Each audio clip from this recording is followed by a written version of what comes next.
Okay. So this morning, well, basically the civil lawyers who are working pro bono for the 11 prisoners of justice filed a motion to dismiss the charges based on the fact that they worked against our First Amendment rights. So this morning, the municipal court decided not to dismiss the charges, and we have choices now to either go to trial and continue the fight or to take a probationary option. So you guys are going to meet soon? Yeah, I mean, it's kind of going to go on an individual basis. I mean, you have to make the personal decision whether or not, I mean, it's a very laborious process. It puts you at risk for going to jail and paying a lot of money in fines for the charges, up to like $2,000 and up to 9 months in jail. So, I mean, it's really a personal choice that you need to make.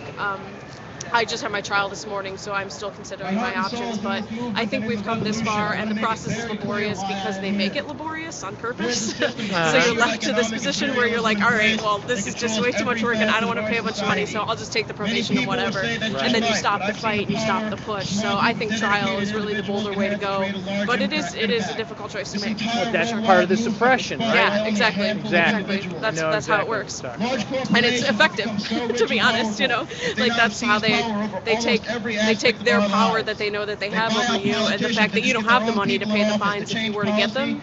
You know, if you were to be found guilty and stuck with $2,000 to pay, then you're going to end up in jail anyway for owing them money. So yeah, it's a really effective system that's kind of uncycled. It's you know, not as abrasive and blatant as violence that we're seeing, but it's still definitely a system of oppression. Are you the first of the 11 to have this trial so far? My trial's actually set for April 9th, okay. But the motion to dismiss was filed by the lawyers who represent me in the 55 building, Michael Murray and Steve Shaffron, amazing civil lawyers, wonderful, wonderful guys who are working for us pro bono, and some of the most talented people in law and most just people in law I've ever met. They work in that building right there. Yeah, they work in the 55. They're fantastic. 2 thumbs up. So the motion that they filed was kind of would have applied to all 11 cases.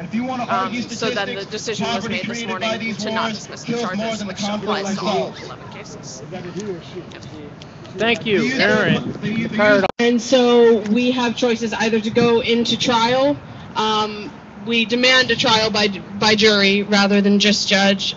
So we have choices either to go into trial or to go into like a probationary program. So that's just kind of an update of what's going on with those of us who were arrested in October. And we've been lucky enough here, specifically in Cleveland, to not be met with the threat of violence.